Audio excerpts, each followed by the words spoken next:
हर हर महादेव दोस्तों, welcome to my another blog. और आज हम आए हुए हैं लखीसराय, जो कि मुरारी बापू जी की कथा चल रही है। और अगर आप भी इस कथा का श्रवण नहीं किए हैं तो 3 जनवरी से लेके 11 जनवरी तक इस कथा का श्रवण आप लोग कर सकते हैं।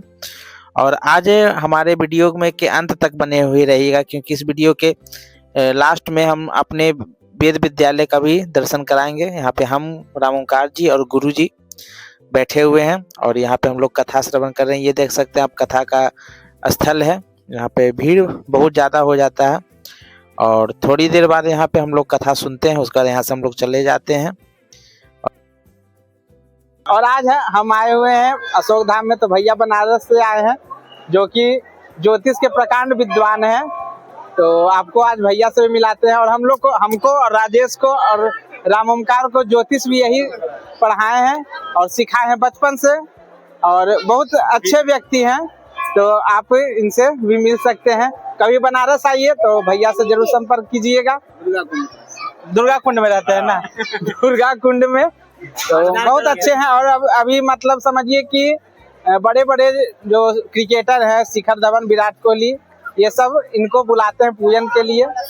तो देखिए, भैया पहली बार आए हैं अशोक धाम। तो भैया से पूछते हैं कि कैसा लगा इनको अशोक धाम, यहाँ पे इस मंदिर में, यहाँ पे लखीसराय आने पे। भैया बताइए कैसा आपको लगा? बहुत अच्छा लगा। आके मन आह्लादित हो गया। ऐसी इच्छा है कि हर महीने आए।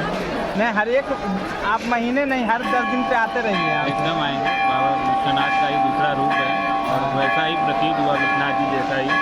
तो एकदम आनंद आ गया। तो भैया से हम दोबारा फिर मिलेंगे, बनारस जाएंगे तो फिर मिलेंगे। अभी तो भैया थोड़ा व्यस्त है, तो अभी आए हम लोग से मात्र 5 मिनट के लिए मिलने के लिए, क्योंकि इनको थोड़ा फिर यहाँ से भी बाहर जाना है। तो व्यस्त थोड़ा ज़्यादा रहते हैं।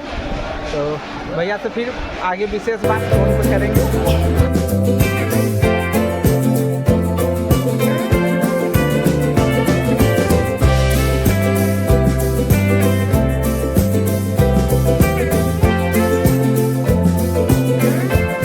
सामने वाला बिल्डिंग वेद विद्यालय है और यहाँ पे शिव गंग है। और ये सामने अशोक धाम मंदिर। अभी हम लोग विद्यालय की ओर जा रहे हैं, गाड़ी में बैठ चुके हैं। ये देखिए,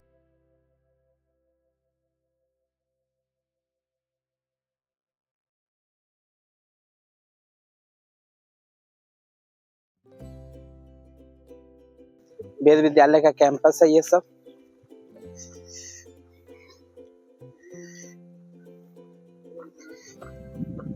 यहाँ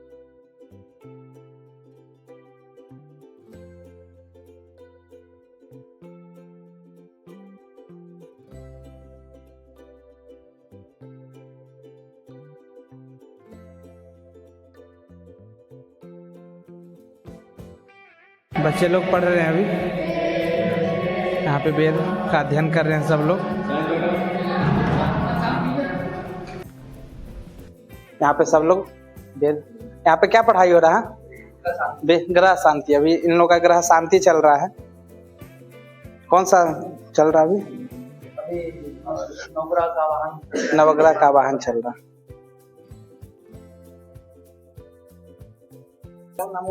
मेरा नाम निरंजन कुमार मिश्रा जी। मैं बनारस से आया हूँ, यहाँ पे वेद का अध्यापक हूँ जी। ठीक है, पढ़ाई ठीक है। आप लोग बैठ जाइए आराम से। आप लोग को आगे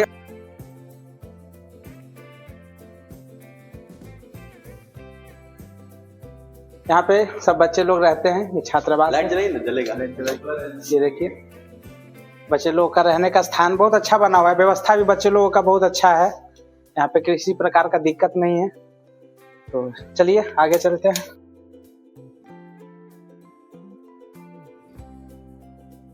शिक्षकों का है ये शिक्षक गुरु जी लोगों का है यहाँ पे। और ये सब का ड्रॉअर है सामान रखने के लिए। ये बच्चों को रख लीजिए। और ये भी बच्चों लोगों का ही है। नहीं, बच्चों का नहीं। अच्छा, ये शिक्षकों का है, ये गुरु जी लोगों का है, बच्चे लोगों का है। यहाँ पे देख सकते हैं सब। कितने बच्चे हैं यहाँ पे अभी? 35 लोग बच्चे। सुविधा है, खाने पीने रहने की हर चीज की सुविधा है। और ऊपर से आपको वेद विद्यालय दिखाते हैं कैसा लगता है। ये टोटल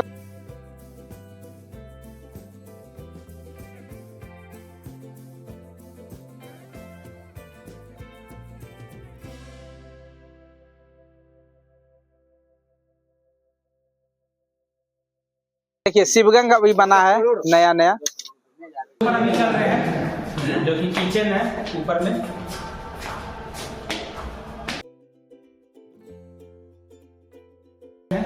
यहाँ पे बच्चे लोगों का खाना का व्यवस्था रहता है, सब लोग मतलब यही खाना बनता है 35-40 लोगों का।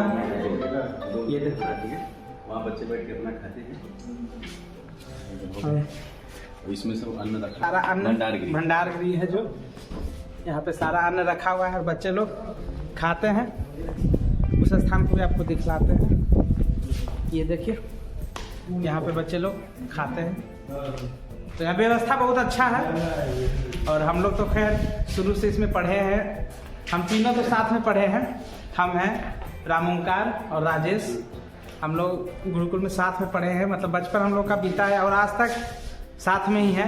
तो यही घर बना रहे हैं आप। अच्छा राम ओंकार का यहाँ पे घर भी बन रहा है, वही बता रहा है कि घर भी बन रहा है। हाँ। अरे वाह, तो आप पड़ोसी हो जाएंगे हमारे। बगल में देखो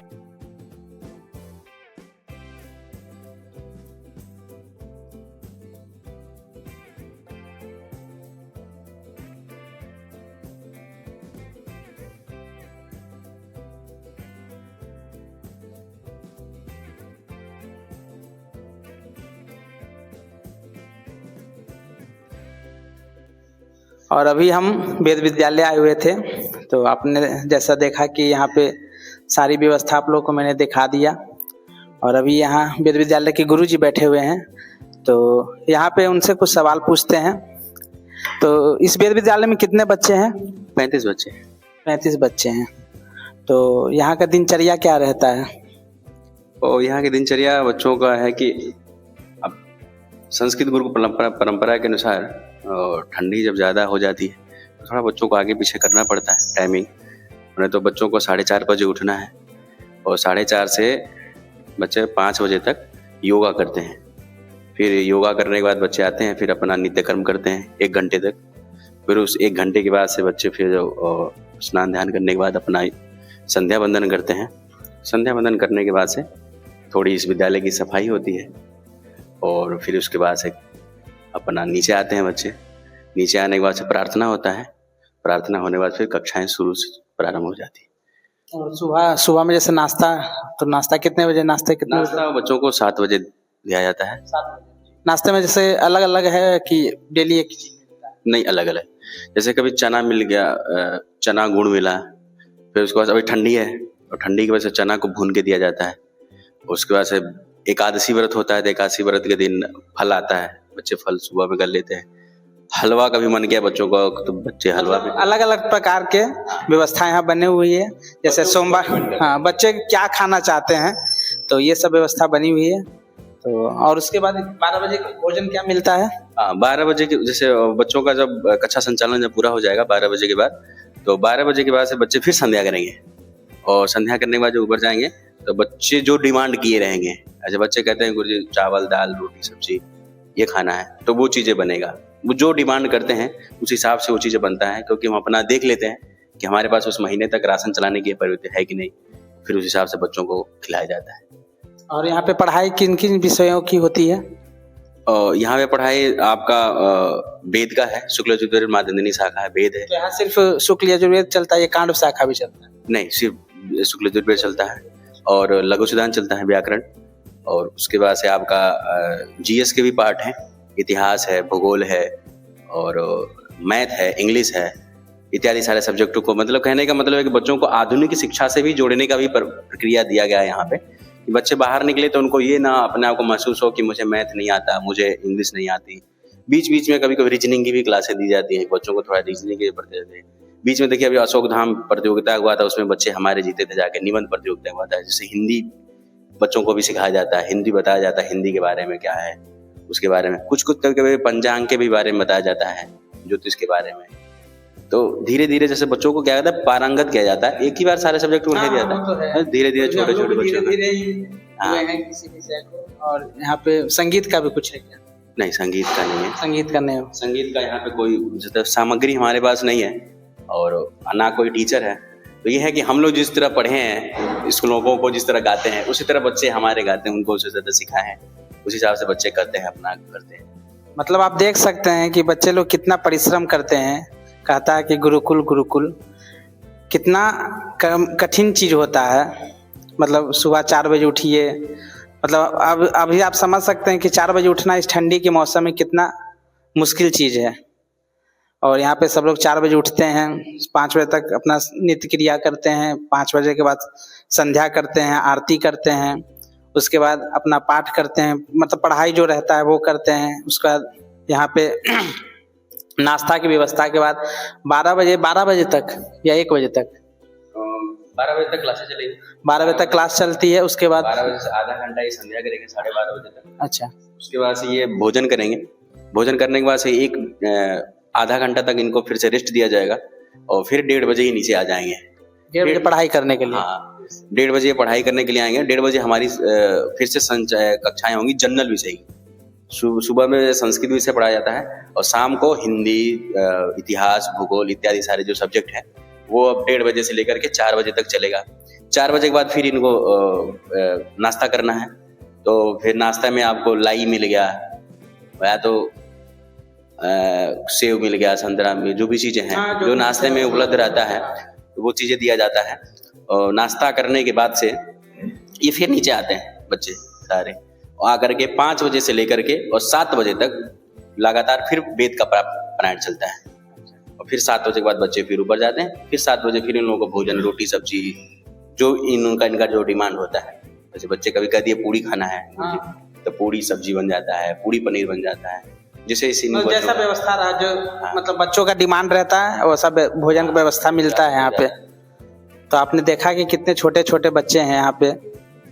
मतलब हम लोग जब आए थे उस समय हम लोग खुद छोटे थे, तो अभी याद करते हैं उस पल को तो थोड़ा लगता है मन में कि हम लोग भी छोटे छोटे थे। मतलब उस चीज को याद करके अजब फीलिंग आता है कि अकेले घर परिवार से दूर रहते हैं। हिंदी दिवस के दिन बच्चे गए थे। अच्छा, तो सब हमारे बच्चों का ही 1st, 2nd और 3rd स्थान। अच्छा, आप देख सकते हैं। यहाँ पे ये देखिए निबंध प्रतियोगिता में बच्चों ने भगवान शिव की महिमा का किया बखान। यहाँ पे पेपर में भी आया हुआ है। और प्रथम, द्वितीय और तृतीय प्रतियोगिता में जो हुआ था उसमें इसी विद्यालय के बच्चे प्रथम भी आए थे, द्वितीय भी आए थे और तृतीय भी आए थे। मतलब कहिए कि सारा प्राइज जो है यहीं आना था, लिखा हुआ था। ये देखिए यहाँ पे सब सारा रखा हुआ भी है, आप देख सकते हैं यहाँ पे रखा हुआ भी है। और ये देखिए यही ऑफिस है। तो समझ सकते हैं कितना कठिन जीवन होता है हम लोग का।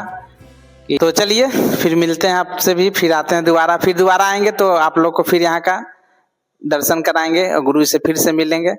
तो मिलते हैं कल के ब्लॉग में, तब तक के लिए हर हर महादेव, राधे राधे।